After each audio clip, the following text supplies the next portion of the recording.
오늘도 하나님께 예배하러 나오신 여러분들을 주님의 이름으로 환영하고 축복합니다. 우리 함께 인사하겠습니다. 주님을 향하여 할렐루야, 서로를 향하여 할렐루스. 우리는 힘겨운 8월을 보내고 있습니다. 이 힘겨운 8월을 보낼 때 여러분들에게 가장 힘이 되는 것은 무엇입니까?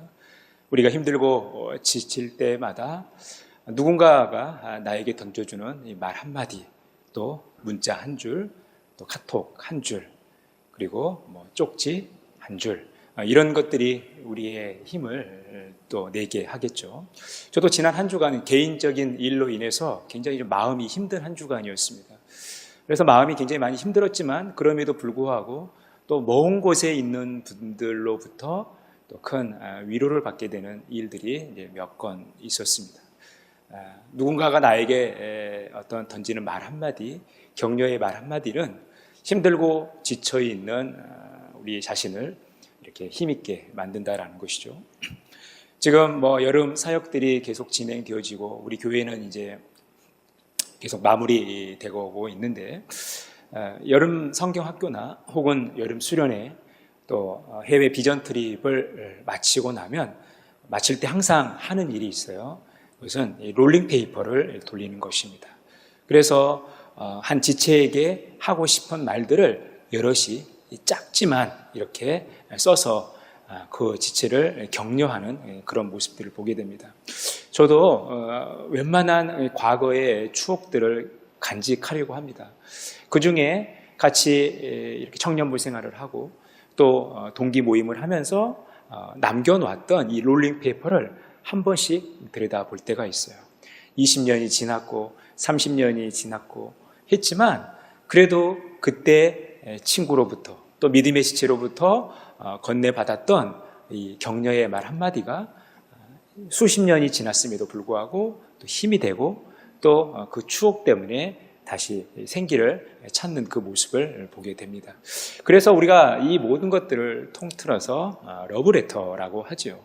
누군가에게 사랑을 표현하고 또 격려하고 또 안부를 묻고 또 이렇게 힘을 주고자 하는 이런 일들, 이것들을 이제 글로 표현하는 것을 우리는 편지, 사랑의 편지 혹은 러브레터라고 합니다.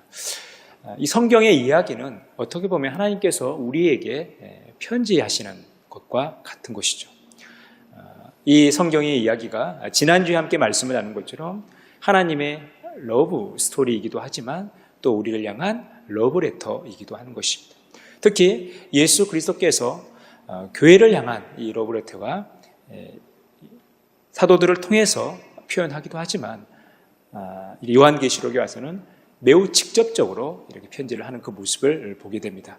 우리는 오늘 본문 말씀을 함께 묵상하면서 이 주님의 러브레터, 특히 8월에 주님으로부터 받게 되는 이 러브레터의 의미를 함께 묵상하면서 말씀의 교훈을 삼고자 합니다. 편지는 그래도 어느 정도의 기본 형식을 갖추고 있죠.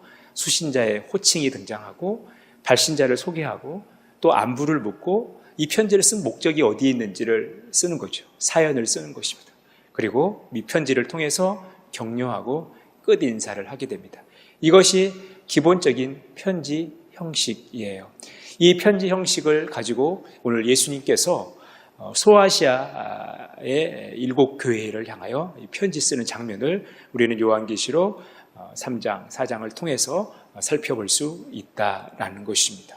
그렇다면 이 편지의 형식에 있어서 수신자의 호칭이 등장하는데 오늘 7절에 보니까 빌라델피아 교회의 사자에게 우리가 편지를 쓸 때 누구에게, 누구께, 누구야 라는 것을 이 편지의 가장 첫 소두에 하는 거죠. 예수님께서도 오늘 빌라델피아 교회에 편지하면서 빌라델피아 교회를 향하여 이런 호칭을 불리고 있다라는 거예요. 이 빌라델피아는 지금의 이제 터키죠. 지금의 소아시아 개념이 아니라 당시의 소아시아의 개념으로서 이 당시 세계를 잡고 있던 이 로마의 어떤 이 교통의 요충지로서 또 로마로부터 굉장히 각별한 관심을 받았던 지역이에요. 이 지역이 굉장히 지진이 잦았는데 그러다 보니까 도시 전체가 무너지기도 했어요. 그런데 이 도시를 완전히 무너져 버렸던 도시를 로마에서 재건해 주었으니까 얼마나 로마가 큰 관심을 갖고 있는 지역이었습니까? 그러다 보니까 이 로마의 통치권에 있다라는 것이죠. 그렇다라는 것은 그곳에 교회가 세워지는 것이 쉽지 않다라는 것입니다. 또한 이 교통의 요충지다 보니까 얼마나 상업이 발달했겠어요. 그러니까 장사를 하면 잘 되는 곳이에요. 또 포도나무도 잘 자라면서 포도의 수확이 많았던 거예요. 그러니까 굉장히 경제적으로 풍요로웠던 지역이죠. 그런데 그렇게 풍요로우면, 세상적으로 풍요로우면 풍요로울수록 또 세상의 문화와 또 통치가 미치면 미칠수록 교회는 세워지기가 어려운 곳이죠. 그런데 그곳에 교회가 세워졌던 것입니다. 그 교회를 향해서 지금 편지가 쓰여지고 있다는 거죠. 근데 이 편지는 빌라델비아 교회뿐만 아니라 우리 모든 교회를 향한 편지라는 것입니다. 두 번째, 이 편지 형식에 있어서 발신자가 소개하죠. 이 편지를 쓰는 사람이 누구냐라는 것이죠. 오늘 7절에 보니까 거룩하고 진실하사 다윗의 열쇠를 가지시니 곧 열면 닫을 사람이 없고 닫으면 열 사람이 없는 그가 이르시되. 거룩하고 진실하신 분이에요. 그리고 다윗의 열쇠를 가지신 분이라는 것입니다. 누굽니까? 이사야 22장의 말씀을 그대로 인용해서 거룩하고 진실하고 다윗의 열쇠를 가지신 곧 열면 닫을 사람이 없고 닫으면 열 사람이 없는 그분은 절대 권세를 가지신 메시아 예수 그리스도라는 거예요. 그러니까 거룩하고 진실하고 이 절대 권세를 가지신 예수 그리스도께서 지금 빌라델비아 교회를 향하여 편지하고 있다는 것입니다. 예수 그리스도께서 빌라델비아 교회에 편지를 보내고 계시다라는 것이죠. 이 예수 그리스도께서 이 편지를 보내시면서 이제 세 번째 어떤 모습으로 이어져 가는데, 결국 이 예수 그리스도께서 어떤 분이냐가 매우 중요한 것인데, 그는 보이지 않는 하나님의 형상이고 모든 피조물보다 먼저 나신 이시고 만물이 그에게 창조되고 하늘과 땅에서 보이는 것들과 보이지 않는 것들과 혹은 왕권들이나 주권들이나 통신자들이나 권세자들이나 만물이 다 그로 말미암아 그를 위하여 창조되었다라는 거예요. 또한 그가 만물보다 먼저 계시고 만물이 그 안에서 함께 섰느니라. 그는 몸인 교회의 머리시라. 그가 근본이시오 죽은 자들 가운데서 먼저 나신 이시니 이는 친히 만물의 으뜸이 되려 하십니다. 그러니까 예수 그리스도께서는 지금 빌라델비아 교회에 편지하고 있는데 교회의 머리로서 만물의 으뜸으로서 그 충분한 자격을 가지고 편지하고 있다는 것입니다. 그러니까 여러분, 우리가 누군가에게 편지를 받는 것은 매우 중요하죠. 굉장히 권위적이고 굉장히 존경할 만하고 굉장히 사랑하는 존재로부터 이 편지를 받는다는 것은 우리에게 있어서 매우 중요한 일이라는 거예요. 지금 그 예수 그리스도께서 이 빌라델비아 교회의 머리 되신, 그리고 그 교회의 주권자가 되신, 만물의 으뜸이 되신 예수 그리스도께서 지금 빌라델비아 교회에 편지하고 계시다라는 것입니다. 그러면 편지하면서 먼저 발신자는 수신자의 안부를 묻게 되죠. 그 형식을 대개는 갖추게 되어 있습니다. 그런데 오늘 예수님께서 빌라델비아 교회의 안부를 묻는 이 과정에서 매우 특이한 점을 발견하게 되는 것입니다. 오늘 8절에 보니까 내가 내 행위를 아노니 내가 작은 능력을 가지고도 내 말을 지키며 내 이름을 배반하지 아니하였도다. 우리가 보통 편지를 하면 안부를 묻죠. 안부를 묻는다는 것은 그 사람이 지금 어떤 삶을 살고 있는지 잘 알지 못한 상태에서 잘 지내고 있니? 라고 묻는 거죠. 물론 어느 정도 알면서도 일 때문에 그렇게 물을 수도 있지만 대개는 이 편지를 받는 수신자의 상황을 잘 모르면서 먼저 안부를 묻는 거예요. 잘 모르기 때문에 안부를 묻는 거죠. 잘 지내고 있는지, 어떻게 지내고 있는지.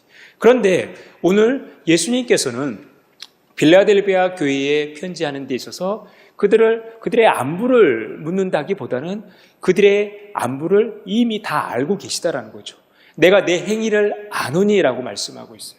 그러면서 그들이 지금 어떤 모습을 가지고 있는지를 알고 계시는 거죠. 너희가 작은 능력을 가지고도 내 말을 지키고 내 이름을 배반하지 않다라는 거예요. 그러니까 지금 예수님은 빌라델비아 교회의 모든 상황을 알고 계신다라는 거죠. 그러면서 그들 가운데 일어나고 있는 일들을 이미 알고 계시고 칭찬하고 계시다라는 것입니다. 이것이 우리가 보내는 편지와 예수님의 편지의 차이점이라는 것입니다. 예수님은 우리의 모든 것을 다 알고 계시면서 우리에게 편지하고 계시다라는 거예요. 우리는 진리를 거슬러 아무것도 할 수 없고 오직 진리를 위할 뿐이니 우리가 약할 때에 너희가 강한 것을 기뻐하고 또 이것을 위하여 구하니 곧 너희가 온전하게 되는 것이라. 이것이 바로 빌라델비아 교회가 처한 상황이었다는 것입니다.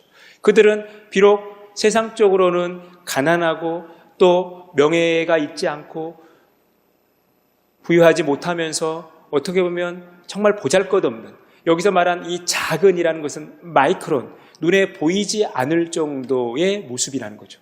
그러니까 거의 무능력에 가까운 거예요. 무능력을 가지고도 그들이 지금 주님을 바라보고 주님의 말씀을 지키고 주님의 이름을 배반하고 있지 않다라는 거예요. 그러니까 그들이 너무나 무능력하다는 것은 오히려 더 주님을 바라고 주님을 의지하게 돼 있는 거죠. 그러니 우리가 진리를 위하여 살아갈 때, 진리의 말씀을 붙들고 살아갈 때, 그래서 비록 우리가 약하다 하더라도 이 약함이 오히려 강하게 된다는 거예요. 주님은 그것을 칭찬하고 있다는 것입니다. 여러분, 그래서 비록 우리가 가난하고 또 높은 지위에 있지 못하고 우리의 삶이 평탄치 못하고 또 약함 가운데 있다 하더라도 여러분 절대 낙심하지 마십시오. 내가 능력이 없구나 라고 생각하며 위축되지 말라라는 것입니다. 주님이 우리와 함께 하시고 또 우리가 주님을 바라보고 주님을 의지하며 살아갈 때 우리의 약함이 주님의 강함으로 바뀌게 된다는 것입니다. 그리고 우리가 주님의 능력으로, 비록 우리의 능력은 작지만 주님의 능력으로 믿음으로 살아갈 수 있다는 것입니다. 지금 예수님은 그것을 칭찬하고 있는 것입니다.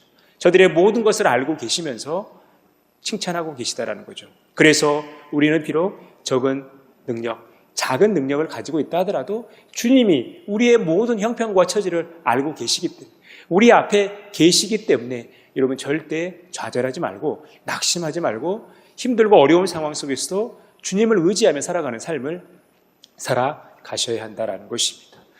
그리고 이제 네 번째 형식에 있어서 이 편지를 쓴 목적, 그러니까 예수님께서도 이 빌라델비아 교회를 향해서 이 편지를 쓰신 목적이 있을 거 아닙니까? 그 목적이 무엇이냐라는 거예요. 한 세 가지 정도를 드러내고 계십니다. 첫 번째, 보라 사단의 회당 곧 자칭 유대인이라 하나 그렇지 아니하고 거짓말하는 자들 중에서 몇을 내게 주어 그들로 와서 내 발 앞에 절하게 하고 내가 너를 사랑하는 줄을 알게 하리라. 사실 빌라델비아 교회가 이 로마의 통치권 아래 있었기 때문에 매우 정치적으로도 어려운 상황이었지만 이제 예루살렘이 망하고 나서 예루살렘에 살았던 유대인들이 이렇게 많이 흩어지면서 이쪽 빌라델비아 지역까지 많이 유입되어 왔어요. 이 유대인들이 모여서 회당을 짓고 그 회당 안에서 공동체를 이루어 가는 거죠. 그러면서 그들이 디아스포라임에도 불구하고 이 유대인으로서의 그 독특한 특징을 가지고 살아가는 것입니다. 그래서 예수님을 믿는다고 하면 그 회당에서 쫓아내는 것입니다. 그 공회에서 쫓아내는 거예요. 그리고 예수 믿는 자들을, 그리스도인들을 박해하기 시작하는 거예요. 그러니까 빌라델비아 교회에도 그런 상황에 놓인 거예요. 사단의 회당이라고 이렇게 불려지는 그런 유대인들이 그들을 괴롭게 했던 것이죠. 그런데 예수님께서 약속하신 것은 뭐냐면 완악하고 거짓말하는 그들을 저들 앞에 굴복시키신다라는 거예요.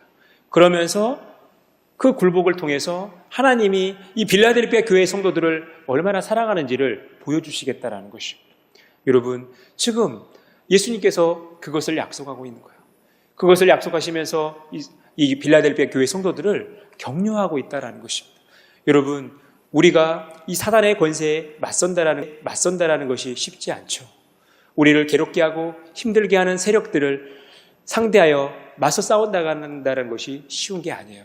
하지만 우리를 사랑하시는 주님께서 그들로 하여금 우리로 굴복하게 하신다라는 것입니다. 그래서 우리가 주님의 말씀에 순종하는 삶을 살아갈 때 어떤 삶이 우리에게 펼쳐지느냐. 로마서 16장 19절에서 20절에 이렇게 말씀하는 거예요. 너희의 순종함이 모든 사람에게 들리는지라. 그러므로 내가 너희로 말미암아 기뻐하노니 너희가 선한 데에 지혜롭고 악한 데에 미련하기를 원하노라. 평강의 하나님께서 속히 사탄을 너희 발 아래에서 상하게 하시리라. 우리 주 예수의 은혜가 너희에게 있을지어다.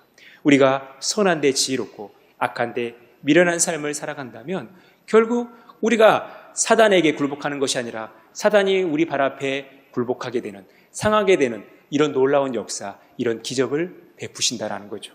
그러니까 우리가 주님을 바라보고 주님 말씀에 순종하는 삶을 살아갈 때, 주님의 이름을 배반하지 않는 삶을 살아갈 때 결국 사단의 세력이 우리 앞에 굴복하게 되는 거예요. 그러면 왜 이 일들을 하고 계시는가? 오늘 빌라델비아 교회를 향하여 말씀하신 것처럼 예수님께서 교회를 얼마나 사랑하시는지, 그 교회를 얼마나 하나님께서 지키기를 원하시는지 그 이유 때문에 이렇게 기적을 베푸신다라는 것입니다.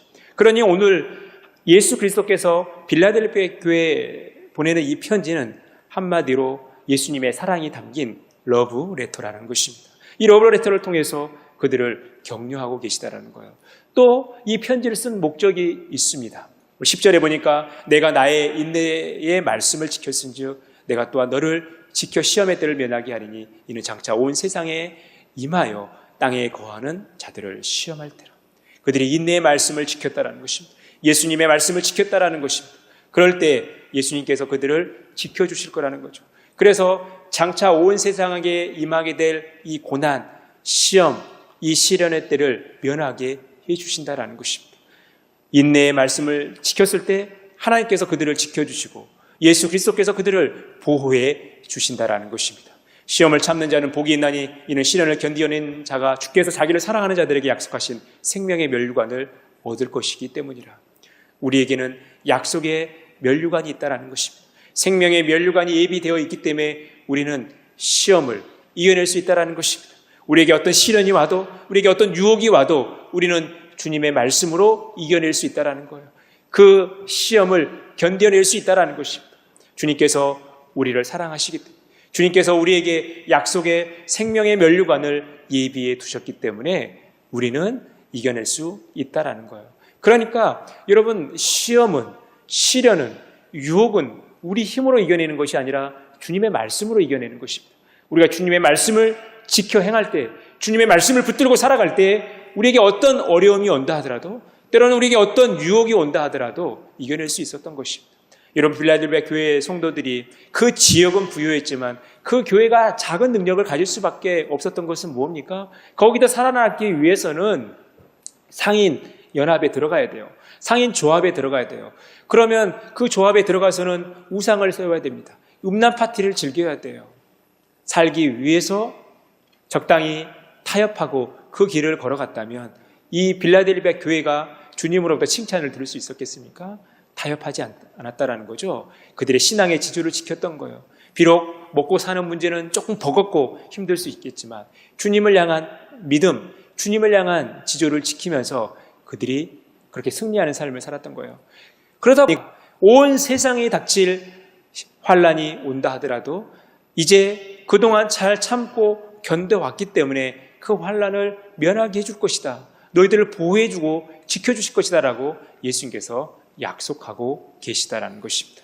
이 말씀, 이 약속을 주시기 위해서 빌라델비아 교회에 지금 예수님께서는 편지하고 있다라는 것입니다. 그동안에는 그들을 칭찬하셨죠. 그들의 행위를 칭찬하셨고 그들의 상태를 칭찬하셨어요. 그런데 칭찬뿐만 아니라 이 편지를 쓰는 목적이 또 하나가 있습니다. 바로 예수님께서 당부하고 싶은 것이 있어요. 11절입니다. 내가 속히 오리니 내가 가진 것을 굳게 잡아 아무도 내 면류관을 빼앗지 못하게 하라. 예수님께서 곧 오신다라는 것입니다. 그러면서 내가 가진 것을 굳게 잡으라는 거예요. 그들이 가진 것이 무엇입니까? 주님의 말씀이죠. 구원이죠. 주님과 동행하는 삶이죠. 성령 충만한 삶이죠. 이것을 굳게 잡으라는 것입니다. 그래서 그들의 면류관, 이 구원의 면류관, 생명의 면류관을 빼앗지 못하게 하라는 거예요. 믿음을 굳게 가지면서 그들이 구원이 빼앗기지 않도록 힘쓰라는 것입니다. 지금 이것을 당부하고 있는 거예요. 너희들이 지금 잘하고 있지만, 그래서 나에게 칭찬받기에 충분한 상태이지만 그래도 너희들이 영적 긴장감을 늦추지 말라라는 거예요. 마귀의 세력을 경계하면서 마귀가 우는 사자와 같이 두루 삼킬 자를 찾고 있는 시대이기 때문에 절대 영적으로 느슨해지지 말고 나태해지지 말고 믿음을 말씀을 굳게 잡으라는 거예요. 그래서 너희들에게 주어진 그 구원을 빼앗기지 말라라고 격려하고 있다라는 것입니다. 그런즉 선질로 생각하는 자 넘어질까 조심하라고 하는 이 사도 바울의 당부를 예수님께서 지금 이 빌라델피아 교회의 성도들에게 하고 있다는 것입니다. 여러분, 우리가 주님 앞에 바로 서 가는 데 있어서 때로는 우리의 삶이 형통할 때, 우리의 삶이 또 주님 안에서 평안할 때 더 조심해야 된다는 것입니다. 은혜 받고 나서 더 조심해야 된다는 거예요. 여러분, 이 주일을 보내면서 가장 우리에게 위험한 순간이 언제인지 아십니까? 예배 끝나고 난 직후예요. 예배 끝나고 나서 사단은 우리를 넘어뜨리려고 해요. 예배 때 받았던 그 은혜를 소멸시키려고 우리에게 접근한다는 거예요. 그러니까 여러분, 예배 끝나고 나가실 때 가장 조심해야 되는 것입니다. 별것도 아닌 것 가지고 여러분, 우리의 마음을 상하게 할 때가 있다는 것입니다. 예를 들면 그런 거예요. 교회에서 이제 어떤 특별한 계기가 되어서 떡을 주는데 떡이 모자랄 때가 있지 않습니까? 그래서 내가 못 받게 됐어요.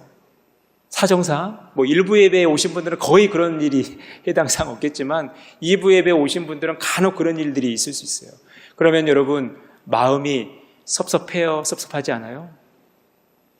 사실 우리가 돈 2,000원, 3,000원 주고 사 먹을 수 있는 떡인데 왠지 공짜로 먹을 수 있는 떡을 못 먹으면 마음에 서운함이 찾아오지 않습니까?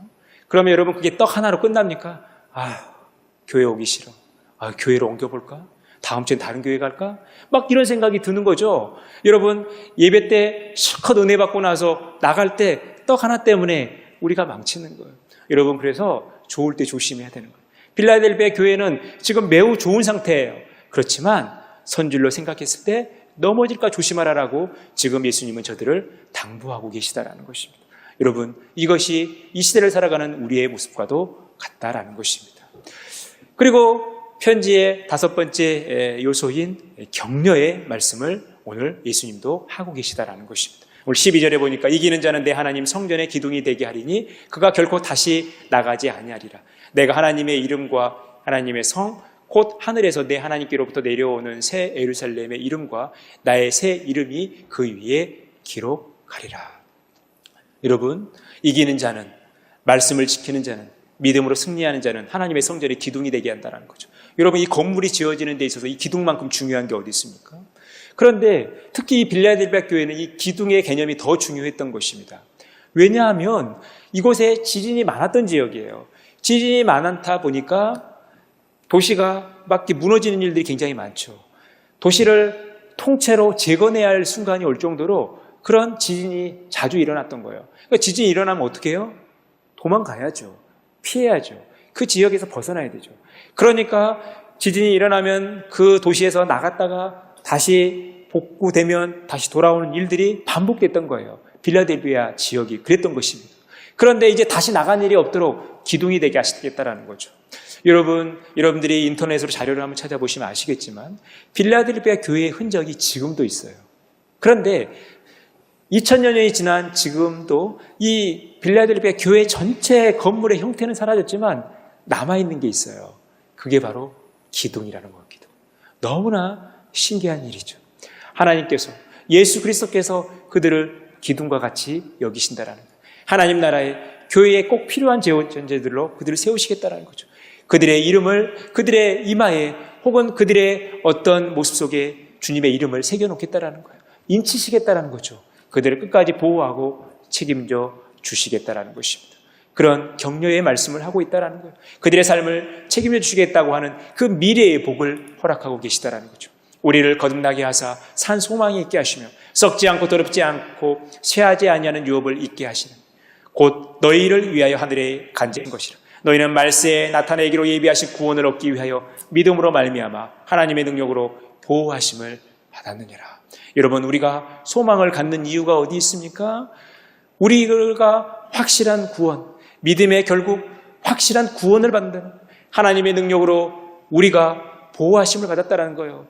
우리에게는 예비된 구원이 있기 때문에 이 예비된 구원을 위하여 하나님께서 우리를 보호하시는데 이것을 무엇을 통해서 경험할 수 있느냐? 우리의 믿음을 통해서 경험하게 된다라는 것입니다. 지금 그 약속을 하고 계시는 거예요. 우리는 그 확실한 변할 수 없는 확실한 그 구원이 예비되어져 있는 천국의 소망을 가지고 살아가는 삶이라는 거예요. 그러니까 이 소망이 있기 때문에 현재의 삶이 때로는 고단하고 힘들어도 참고 버틸 수 있는 거예요. 우리의 마음을 상하게 하는 많은 일들이 우리에게 생긴다 하더라도, 내 힘으로 도저히 감당할 수 없는 여러 가지 시련을 만난다 하더라도 우리에게는 이러한 소망이 있기 때문에, 이런 약속이 있기 때문에 믿음으로 살아갈 수 있는 것입니다. 사랑하는 성도 여러분, 우리도 이 빌라델비아 교회처럼 이 주님의 확실한 약속, 이 산 소망을 가지고 거듭난 삶, 믿음으로 살아가는 복된 삶을 살아가셔야 할 것입니다. 마지막으로 이 편지의 끝 인사를 하시는데요, 오늘 예수님께서도 끝 인사를 매우 특별하게 하십니다. 귀에 있는 자는 성령이 교회들에게 하시는 말씀을 들을지어다. 한마디로 너희들이 성령 충만하여 잘 지내라는 것입니다. 빌라델비아 교회 성도들이 하나님의 말씀, 예수 그리스도의 말씀을 듣고 지켰기 때문에 성령을 통해서 교회에게 들려지는 이 하나님의 말씀을 붙들며 잘 지내라는 것입니다. 이미 예수님께서는 성령을 약속하셨고 성령을 통해서 그들이 되어지는 일이 어떠한 삶인지를 말씀하셨죠. 진리의 성령이 오시면 그가 너희를 모든 진리 가운데로 인도하시니 그가 스스로 말미암지 않고 오직 들은 것을 말하며 장래의 일을 너희에게 알리시리라. 성령이 오시면 우리를 진리 가운데로 인도하신다라는 것입니다. 우리에게 하나님의 말씀을 전해주신다라는 거예요. 우리의 장래의 일을 알려주신다라는 거예요. 그러니 우리는 항상 성령으로 깨어 있어야 된다는 것입니다. 날마다 성령으로 충만한 삶을 살아가며 성령이 우리에게 주시는 그 말씀들을 들어야 된다는 것입니다. 여러분, 우리가 성경을 읽지만, 우리가 설교 말씀을 듣지만 결국 우리로 하여금 하나님의 말씀을 듣게 하시는 분은 성령이라는 거예요. 그러니까 여러분, 예배 시간마다 늘 성령이 충만하여 예배해야 되고, 우리가 성경을 읽을 때에도 기도할 때도 늘 성령 충만한 가운데 기도해야지 하나님의 말씀이 들려지기 시작하는 것입니다. 그러니 여러분, 우리가 늘 성령 충만한 삶으로 주님 오실 때까지 우리의 삶을 지속하는 것입니다. 그럼 여러분, 이것이 오늘 예수 그리스도께서 빌라델비아 교회를 향하여 보내신 러브레터의 내용이라는 것입니다. 우리말 성경이 매우 딱딱하고 또 무겁게 번역이 되어서 사실 어려운 부분이 있지만 예수님께서는 빌라델비아 교회를 향하여 이런 러브레터를 보내고 계시는 것입니다. 사랑하는 빌라델비아 교회야, 나는 거룩하고 진실할 뿐만 아니라 구원의 주권을 가지고 너희들 앞에 서 있는 예수 그리스도란다. 너희들이 여러 가지 어려움 속에서도 내 말을 잘 지키며 잘 지내고 있는 것을 알고 있단다. 너희를 괴롭게 했던 사단의 세력들을 너희에게 굴복하게 하여 내가 너희를 얼마나 사랑하는지 알게 할 거다. 그리고 너희들이 내 말을 잘 지켰기 때문에 앞으로 세상에 닥칠 환난 속에서도 내가 너희를 보호하고 지켜줄 거란다. 내가 금방 갈 테니 너희들이 지금 잘하고 있지만 그래도 영적 경계를 절대 늦추지 말고 살았으면 좋겠다. 끝으로 너희들은 하나님의 나라에서 꼭 서 있도록 확실하게 해둘 거야. 다시 만날 때까지 성령 충만한 삶을 살기 바란다. 라고 지금 예수님께서는 빌라델비아 교회를 향해서 러브레터를 보내고 계시다라는 것입니다. 이 빌라델비아 교회를 향하여 러브레터를 던지신 예수 그리스도께서 이 시대를 살아가는 우리에게도, 우리 엘베델 교회도, 우리 한국 교회에도 러브레터를 보내고 계신다라는 것입니다. 우리에게 러브레터를 보내고 계시는 예수님은 우리의 모든 것을 알고 계신, 절대 주권을 가지고 계신 우리의 구세주라는 것입니다. 우리의 모든 것을 알고 계시고 우리를 격려하고 칭찬하고 계시는 것. 또한 우리가 비록 적은 능력을 가지고 있지만 주님의 말씀을 붙들고 주님의 말씀을 의지하며 살아가기를 원하신다라는 것입니다. 그리고 우리가 그 말씀을 붙들고 살아갈 때 우리에게 어떤 환난과 어려움이 닥친다 하더라도 우리를 지켜주시고 보호해 주실 거라는 것입니다. 그리고 우리의 확실한 구원, 우리의 미래 사랑을 확실히 보여주시면서 그때까지 우리가 믿음으로 승리하는 삶, 성령으로 충만한 삶 살기를 원하신다라는 거예요. 때로는 우리가 잘 있는 상황 속에서도 절대 교만하지 않고 더 겸손히, 그래서 우리의 교만으로 인해서, 우리의 자신감으로 인해서 넘어지는 일이 없도록, 우리의 구원이 빼앗기는 일이 없도록 영적으로도 늘 긴장감을 가지고 살아가라라고 우리에게 말씀하신다라는 것입니다. 사랑하는 성도 여러분, 힘겹고 어려운 이 8월의 한 시기를 보내면서 우리에게 가장 힘이 되어주고 능력이 되어주는 예수님의 이 러브레터, 8월의 러브레터를 날마다 읽어가시면서 주님께서 기뻐하시는 삶, 주님의 영광을 위하여 살아가는 그런 복된 삶 살아가시기를 간절히 축원합니다.